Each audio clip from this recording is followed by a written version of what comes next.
والنفحات والبركات وارفع البلاء والوباء وادفع البلاء والوباء واحفظنا من البلاء والوباء وسلمنا من البلاء والوباء بجاه سيدنا المصطفى محمد صلى الله عليه وسلم ببركة ليلة من ليالي رمضان وعلى مناجم العليا وصالحين خصوصا الإمام عبد الله بن عبد الحداد الحبيب علي بن محمد الحبشي والإمام الكتب أبو بكر محمد سجاد وسيدنا الجاد عمر بن حسن وسيدنا الجاد زيد بن علي وسيدنا الوالد عبد الرحمن وسيدنا حسن بن أحمد هارون وجميع أولياء الصالحين خصوصا سيدنا الإمام الحبيب عمر بن محمد بن سالم بن حبيب بن شهاب بكر بن سالم على هذه النية وعلى كل نية صالحة وإلى حضرة النبي محمد صلى الله عليه وسلم. الفاتحة.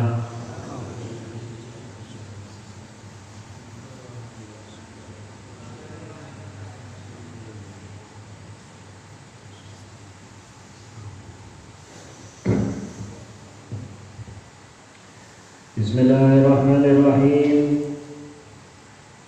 وقال سيدنا الإمام الحبيب علي بن محمد بن حسين الحبشي في ليلة من ليالي رمضان إلى ما قال الليلة الثالث من شهر رمضان سنة 1320 هجرية بمسجد الرياض بعد صلاة التراويح. شو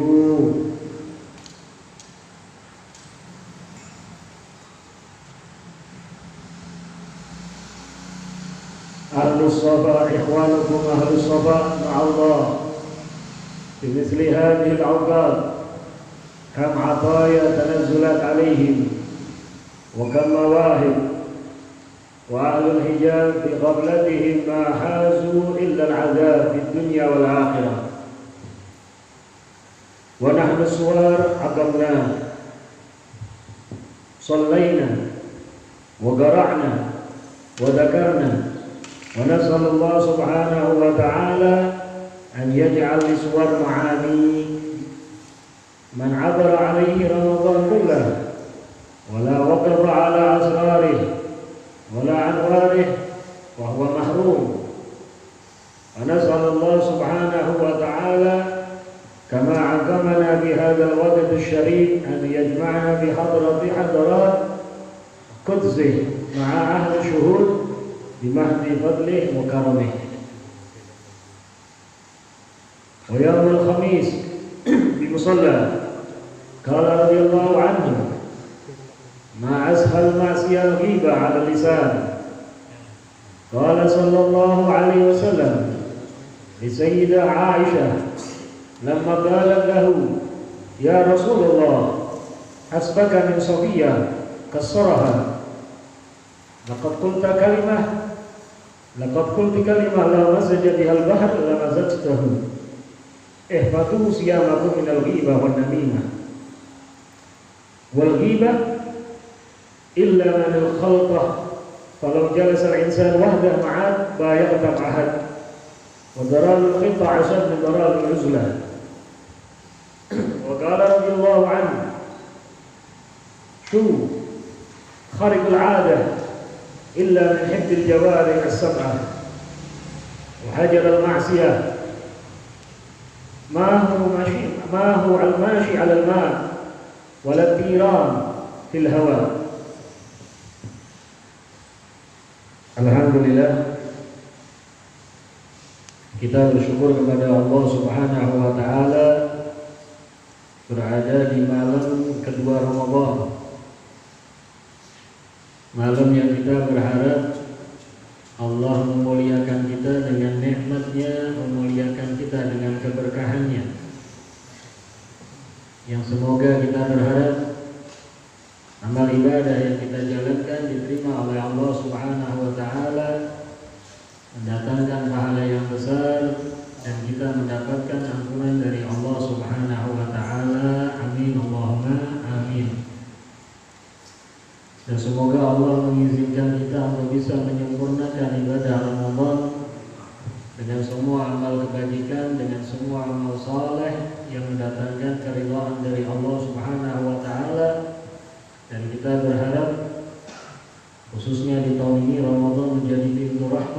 besar dari Allah Subhanahu wa taala. Sehingga dengan pintu rahmat Allah akan mengangkat musibah, bala, bencana yang menimpa kehidupan manusia, khususnya kehidupan umatnya Nabi Muhammad SAW.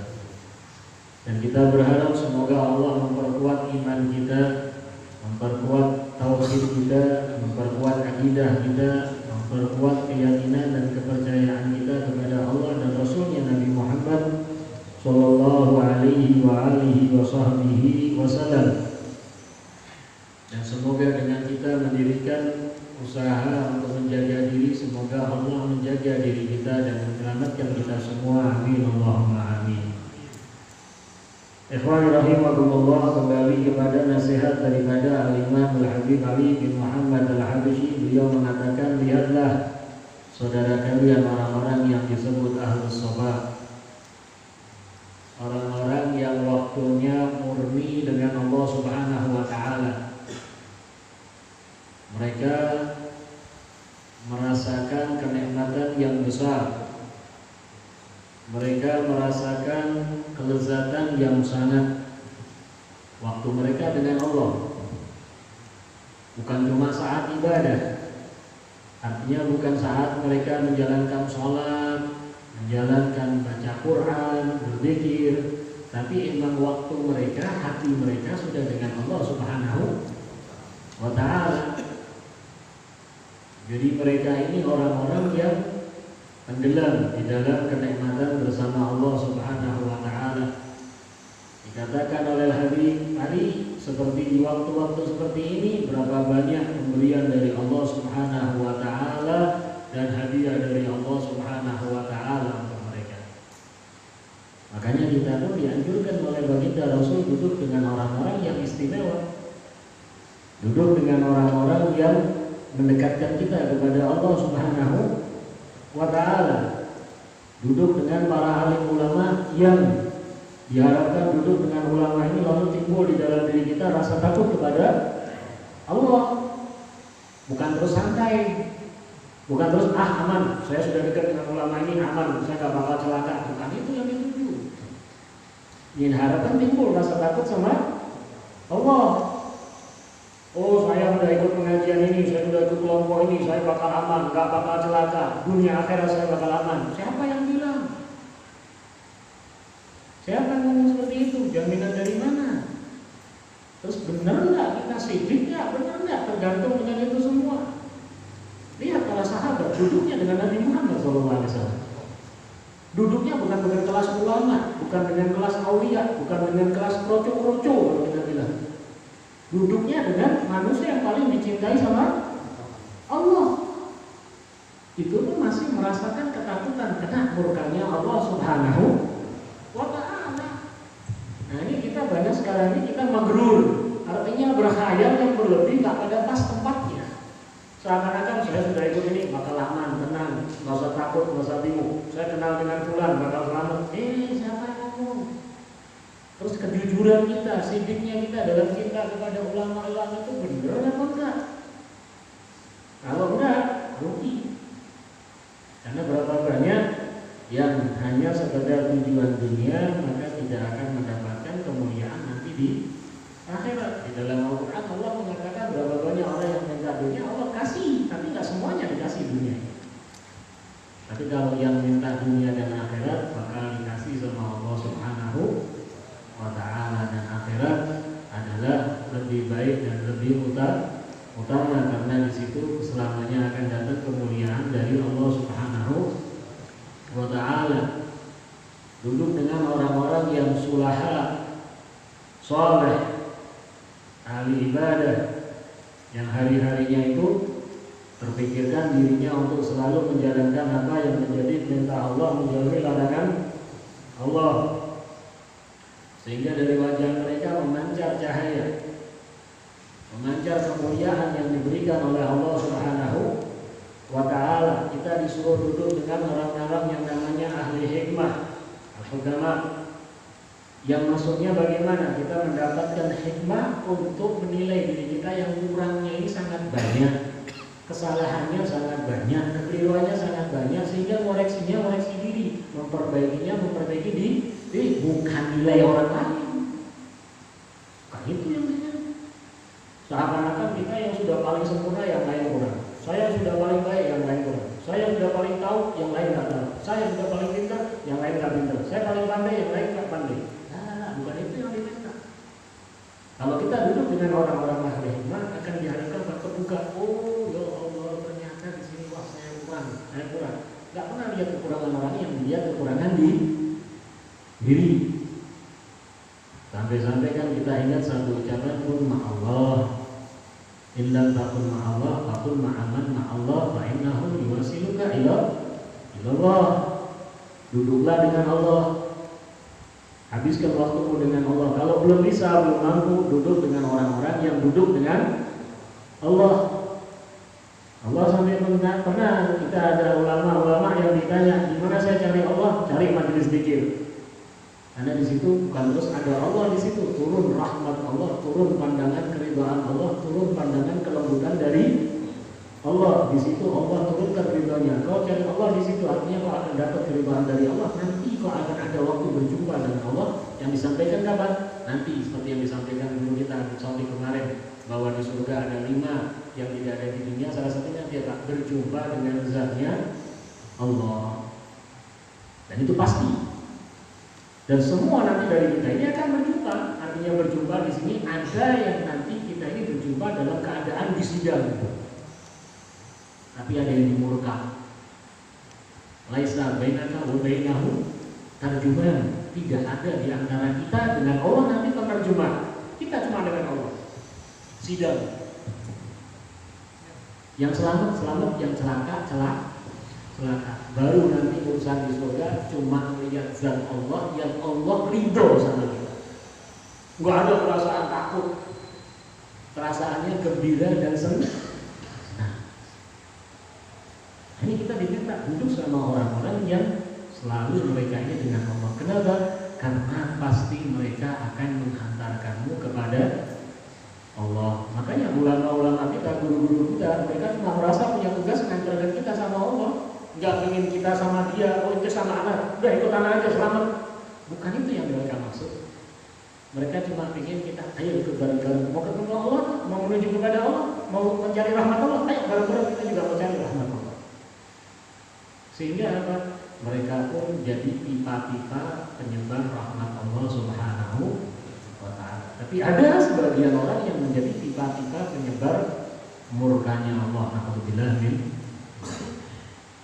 Ini yang kita ingin, kita ini menjadi bagian pipa-pipa penyebar rahmat Allah Subhanahu wa ta'ala.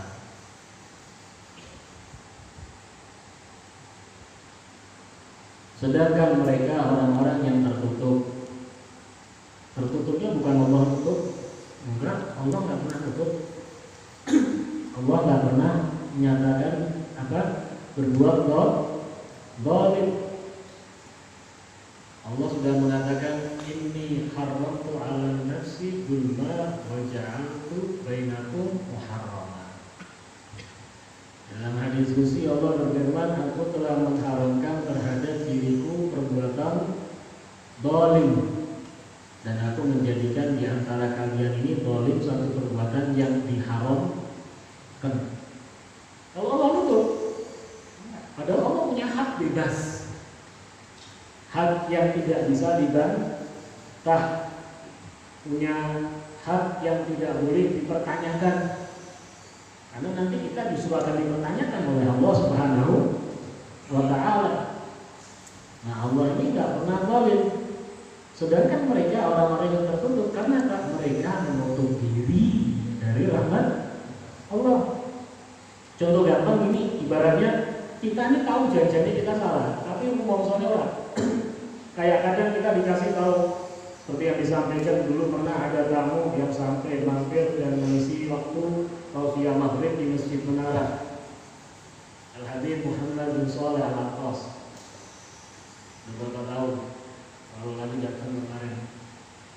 Salah satunya beliau mengingatkan, dan ada lagi satu lagi kemarin juga pernah mengingatkan. Habib Dinda juga menyampaikan di Masjid Menara juga. Seandainya ada orang dikasih tahu nih, orang lagi duduk ada ular atau kalajengking berbisa jalan menuju ke arahnya, dikasih tahu, kakak ada ular tuh berbisa, ada kalajengking. Biarin saja, ngatain atau saya itu ular usahanya dia. Pakai ngasih tahu. Ini orang goblok terbaru. Terus goblok terbaru dikasih tahu enggak apa-apa. Kayak udah tebal. Ini ternyata banyak orang-orang yang seperti ini. Dan sekarang ini permainan kata-kata ini hebat. Nah, kita yang harus hati. Seakan-akan kita ini selamat, bakal selamat terus. Kesannya kalau Gusti Allah itu ada catatan, Gusti Allah seakan-akan tidak tahu. Padahal satu kesalahan tetap akan menjadikan kegelapan. Nah, ini orang-orang yang ahlul hijab. Kenapa? Karena khawlatihim, yang mereka sendiri, karena keghafilannya mereka, kealpaannya mereka, kesalahan mereka sendiri, sehingga mereka mendapatkan azab di dunia ataupun di akhirat. Berapa banyak ulama mengingatkan kita, dan mungkin kita tidak kaget. Contohnya apa? Termasuk azab yang besar, azab yang namanya azab bagi kita. Ini kan saya ini zaman saya apa? Corona ini ya. Jangan corona ini dianggap adab yang paling besar. Nah, bukan. Adab yang paling besar, berapa tahun kita ibadah nggak pernah merasakan nikmat sedikit pun itu. Kita sholat nggak pernah tahu rasa nikmatnya sholat. Kita baca Quran nggak pernah rasa tahu nikmatnya baca Quran. Kita baca selawat, yang mana selawat ini disampaikan kepada Rasulullah. Seperti beliau Al-Habib Ali Al-Jufri saat ditanya tentang masalah selawat, ya Allah, selawat, nikmatnya selawat yang kau baca, disampaikan selawat ini kepada Nabi, ya Allah, terus Nabi tahu kamu, kenanganmu, kemuliaan apa ini dari Allah Subhanahu wa Ta'ala. Tapi kita tidak pernah merasakan sedikit pun nikmatnya selawat. Ini yang namanya ada. Tapi kalau masalah makanan kita tahu, oh enak ini makanan. Minuman kita tahu, kita pas saat haus, panas, berbuka, panas berpuasa lagi ya. Buka, es jeruk, es teh, es kelapa muda, minum, sampai kadang ngomong alhamdulillah itu tenanan, alhamdulillah, nikmatnya makan apa? Pas haus minum, tapi tidak tahu nikmatnya saat itu dia apa? Ada satu kenikmatan, Allah ini ridho sama dia. Allah mengatakan kau mau minta apa aku beri. Allah mengatakan urusan pahalanya ini tanggunganku, anak aziyun bi. Nggak pernah kita kayak itu ada. Bagi orang-orang yang mulia itu merupakan adab yang sangat parah. Ada saya kan orang yang mikir adab yang parah ini apa? Corona malah. Bab corona ini baru mungkin malah corona. Tapi kalau kita ingin corona hilang itu sebenarnya gampang. 3 hari tidak ada berita corona, insya Allah corona hilang. 3 hari tidak ada berita corona, satu pun tidak ada berita tentang corona. 3 hari di televisi tidak ada, di berita tidak ada, corona tidak ada berita, itu insya Allah hilang. Tapi kalau berita setiap menit keluar, ya tidak bakal hilang. Coronanya betah. Bukan cara di berita ini malah jadi berita. Ini malah seperti itu. Nah ini adab, termasuk adab. Ini kita bulan Ramadan. Nggak ada setan, anggap kita ngambil yang paling enak. Setan secara nyata mah diikat, nggak boleh ganggu. Kalau kita ngambil sifatnya toh, awal ini sifatnya setan, lu yang ini awal ini. Kita pengen yang ngambil masalah setan ini mah diikat, nggak boleh ganggu. Tapi kok kita belum ada perasaan enak ibadah, ini masalahnya apa kita? Saat kita sholat, kita dikatakan saat kita sujud ini paling dekatnya kita dengan Allah. Sampai Rasulullah mengatakan perpanjang itu sujud, banyak doa kita sama Allah. Akrabayakum bainal abdi wa rabbih fa huwa sajid, yang paling dekat antara sang Khalik Allah dengan hambanya saat sang hamba itu sujud. Merasa nggak punya harga diri, nggak punya apa-apa, rendah, hina, kotor, wajah yang dia banggakan ditempelkan ke tanah. Berserah diri kepada yang maha tinggi, yang maha mulia, Allah Subhanahu wa Ta'ala. Lu kira itu juga di bulan Ramadan rasanya kayak itu jiwa berat. Kalau sudah Ramadan nggak dapat, bulan lain mau dapat, kayaknya nihil, istilahnya katanya gitu. Seakan-akan nihil, nggak mungkin. Gambaran-gambaran ibadah kita jalankan, sholat, baca Quran, kita zikir, tapi makna yang terkandung di dalamnya banyak yang kita lewati. Gambaran-gambaran kita orang yang seakan-akan bertuhankan Allah ada, tapi benar-benar dalam kenyataannya hati kita bertuhankan Allah seakan-akan tidak ada. Contoh seperti yang disampaikan dalam satu hadis, Rasulullah SAW mengajarkan kepada kita keluar dari rumah saja Bismillah, alhamdulillah, tawakkaltu 'ala Allah, la haula. Insyaallah itu kata-kata doa apa? Kan dalam hadisnya Rasulullah mengatakan budida, wa kufita, wa rukita. Di dalam hadis Rasulullah mengatakan kalau kita keluar rumah baca itu, kata Rasulullah mengatakan apa dalam sabdanya? Budida, wa kufita, wa rukita. Kau diberi hidayah sama Allah, kau dicukupkan oleh Allah, kau dijaga sama Allah, diselamatkan sama Allah. Kurang apa lagi? Kurang apa lagi? Sudah dikatakan sama Rasulullah, budida. Si ngomong kan Nabi ini, wali mana ya? Kadang kalau kita yang ngomong wali kan harus ceklan, si ngomong fulan wali, ngomong mana bakal keliru. Wah ceklan, ini Nabi Muhammad yang ngomong. Nabi Muhammad sudah mengatakan, budida, kita, orang kita. Kau sudah diberi hidayah, kau dijaga sama Allah, dilindungi, dicukupkan. Artinya saat itu sudah kau berjalan. Terus pasrahan kali Gusti Allah sing penting aja nentang hukumnya Gusti Allah. Karena berapa banyak orang yang menentang hukum Allah di dunia kayaknya santai menang, dan di dunia kita lagi kok akhirat remuk sareng remuk. Terus pangkatnya wong sing paling top iki sing dunia paling top sapa cek Abu Jahal cek kalah. Abu Jahal nantang kanjeng Nabi dunia akhirat. Iki ngene kok rasane kaya apa lho Pak Adabe Gusti Allah. Adabnya itu nanti kayak apa Jahal?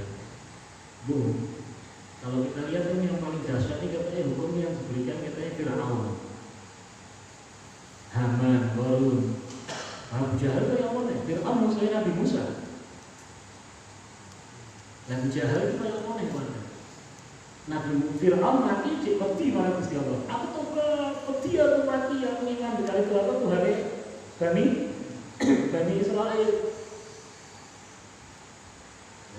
Abu Jahal enggak, waktu mau dipenggal kepalanya sama sahabat Abdullah bin Mas'ud, pesan kau bilang sama Muhammad, aku jadi musuhnya dia dunia akhirat. Dunia wis ketok motor kalah, akhirat cek nantang, padahal akhirat tak bakal kesempatannya. Gue mungkin di istilahnya di kuburan malaikat sama pelait, pelait mana? Kok betul pelait. Tapi seperti itu. Kalau sudah manusia ini punya sifat yang setan pun sawur, kendel kan, mereka benar-benar didikanku berhasil dengan setan itu sama. Setan ada mau dikuah dengan itu murid saya yang paling hebat, saya salut sama jenengan. Wah kalau itu mungkin saya datang setelah jenengan, saya mau belajar lagi dengan malah wali dengan. Ini yang terjadi seperti itu. Nah, ini gambaran ibadah kita dirikan. Jangan lupa kita minta sama Allah gambaran maknanya kita ini. Makanya Sayyidina Al-Baqi dan Muhammad bin Ali Ba'alawi beliau pernah mengatakan, kalau ruh seorang hamba sudah sujud, maka roh itu nggak akan pernah bangun lagi. Padahal minimal kita ini berlatih tiap hari untuk menjadikan roh kita sujud, bukan cuma jasad kita. Jasad kita ini saat kita sujud, hawa nafsu kita nggak ada yang sujud. Ketemu imam sing bocor untuk sujud kita ketemu lagi, aduh imam ini males ya. Iya kan? Nah, kalau sudah imamnya yang kelihatan, waduh imamnya kiblat, aduh semua ini. Nah minimal kalau kita sholat, kita tidur, kan sudah disampaikan dalam ajaran adab dan akhlaknya Nabi. Kalau kita tidur ikutin adab dan akhlaknya Nabi, saat kita tutup mata dengan cara cunah tidurnya Nabi, rohnya kita ini sujud di alasnya Allah Subhanahu wa Ta'ala. Nah, sedangkan mereka para hawiyah kalau sudah seperti itu tidak bangun lagi rohnya itu tetap sujud sama Allah. Mereka orangnya berdiri jalan dengan kehidupan, tapi rohnya sujud di hadapan Allah Subhanahu wa Ta'ala. Mereka orang-orang yang istimewa. Maka dalam keadaan apapun mereka mendapatkan kemuliaan Allah. Nah, seperti dikatakan oleh Habib Ali, Seandainya orang masuk ke Ramadan, maka tidak mendapatkan rahasia Ramadan, makna Ramadan, kemuliaan Ramadan, keuntungan Ramadan, maka mereka ini orang-orang yang termasuk makhluk diharapkan oleh Allah Subhanahu wa taala. Alhamdulillah min dzalik. Maka termasuk cukuplah apa yang disampaikan dalam saat Rasulullah masuk bulan Ramadan. Datang malaikat Jibril, Rasulullah lagi mau naik atas mimbar, maka Rasulullah mengatakan amin, amin, amin 3 kali. Ternyata di situ Rasulullah disuruh nyamini sama doanya malaikat Jibril. Nah ini moga-moga kita tidak termasuk di dalam itu. Orang yang tidak bakal dapat, pasti tidak bakal dapat. Itu sudah disampaikan, tidak bakal dapat. Yang pertama, muraka durhaka sama orang tua. Yang termasuk istri durhaka sama suami. Terus yang ngadu domba. Yang ketiga, yang selalu memakai hal yang menjadikan hilang akal, baik dengan minuman keras ataupun dengan narkoba. Nggak bakal dapat, nggak bakal dapat rahmat Allah Subhanahu wa taala. Kecuali Allah membukakan pintu untuk orang itu terbuka hatinya dan bertobat sehingga akhirnya turun kemuliaan dari Allah Subhanahu wa taala. Semoga Allah menyelamatkan kita. Amin Allahumma. Di sini lagi diingatkan tentang bab hibah. Hibah ini nggak terjadi kecuali kita ngumpul. Nggak mungkin orang sendirian hibah, nggak mungkin, kecuali orang itu stres. Orang kalau hibah duduk sendiri ngomong, wah itu udah stres, gitu, stres. Tapi sudah zaman sekarang bisa kita nggak duduk sama orang ternyata megang handphone, berarti hibah lah gitu. Baik itu dengan mulut ataupun dengan tangan. Tapi kalau dulu handphone harus dengan tangan. Kalau nggak pakai mulut, sekarang pakai muka bisa video call, hibah, ngalor itu dan macam-macam. Maka kita berharap zaman kita ini sebenarnya mudah untuk masuk ke dalam surga. Ternyata tantangan untuk neraka juga sangat mudah. Kita ini dibukakan untuk pahala besar oleh Allah Subhanahu wa taala, tapi terkadang kita juga memilih jalan untuk mendapatkan murka dari